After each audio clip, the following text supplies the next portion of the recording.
अस्सलाम वालेकुम नाज़रीन, मैं हूं माहिर नफ्सियात आरिफ नियाज़ी। आप मेरा फेसबुक और यूट्यूब चैनल देख रहे हैं।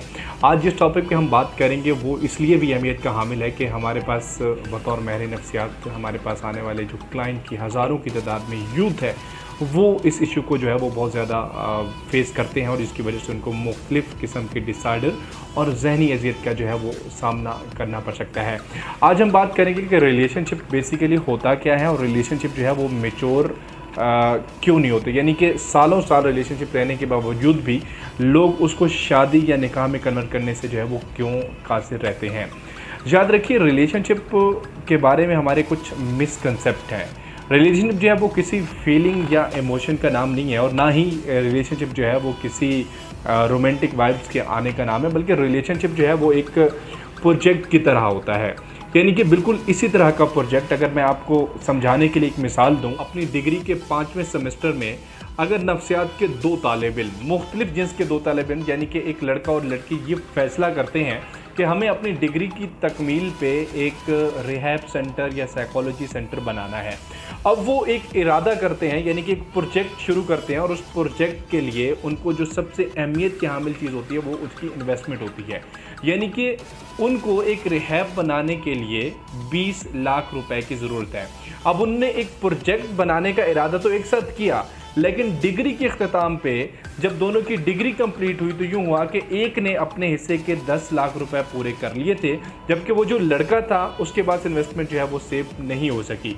अब क्या होगा कि जिस रिहाब को बनाने का या जिस प्रोजेक्ट को बनाने का उन्होंने मिलके इरादा किया था वो प्रोजेक्ट कभी भी नहीं बन पाएगा। हाँ, ये ज़रूर होगा कि उस लड़की के पास अगर 10 लाख रुपए हैं तो वो किसी और क्लास फेलो के साथ मिलके एक अच्छा रिहैब बनाने में कामयाब हो सकेगी। रिलेशनशिप जो है इसी तरह एक प्रोजेक्ट की तरह होता है। जब आप किसी के साथ कमिटेड होते हैं या आप किसी के साथ फॉल इन लव होते हैं तो आप चाहे 4 साल उसके साथ रिलेशनशिप में रहें, 5 साल रहें, 6 साल रहें, जितना अरसा भी रहें, अगर आपने अपने रिलेशनशिप को या अपने प्रोजेक्ट को मुकम्मल करने के लिए ख़ुद पे काम नहीं किया, यानी कि ख़ुद को बेहतर इंसान बनाने में, चाहे वो माली तौर पे है, इकनॉमिकली तौर पे है या किसी भी तरह से ख़ुद को बेहतर बनाने पे तवज्जो नहीं दी है, तो कल क्या होगा कि उसके लड़की के घर वाले आप पे किसी और को प्रेफर करेंगे। ठीक है, यानी कि जब आपका प्रपोजल वहाँ पे जाएगा तो वो रिजेक्ट हो जाएगा और आपसे बेहतर जो है आपकी राजकुमारी को जो है वो ले जाएगा। मैं कभी भी इस चीज़ पे मना नहीं करता कि आप मोहब्बत ना करें, मैं कभी भी नहीं कहता कि आप रिलेशनशिप से दूर रहें, लेकिन जब रिलेशनशिप में रहें तो खुद को बेहतर करने की कोशिश करें, खुद को इस मकाम पे ले आएँ कि आप जब किसी के घर प्रपोज़ल भिजवाएं तो कोई आपके लिए ना कर सके।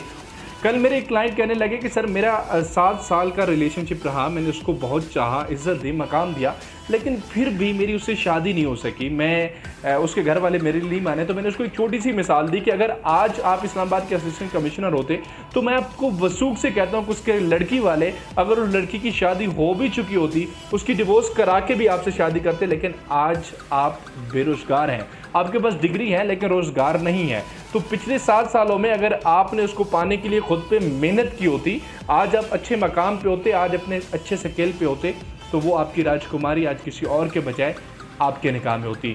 याद रखिए, रिश्ते बनाना बहुत आसान है, लेकिन रिश्ते ज़रूर बनाइए, लेकिन ख़ुद को इस काबिल भी बनाइए कि जिससे आप रिश्ता बना रहे हैं कल वो आपकी ज़िंदगी का हिस्सा बन सके। इंशाअल्लाह अज़ीज़ कल किसी और वीडियो के साथ आपकी खिदमत में हाजिर होऊंगा। अपने घर वालों का ख्याल रखिएगा। अल्लाह हाफिज़ एंड अल्लाह पामा।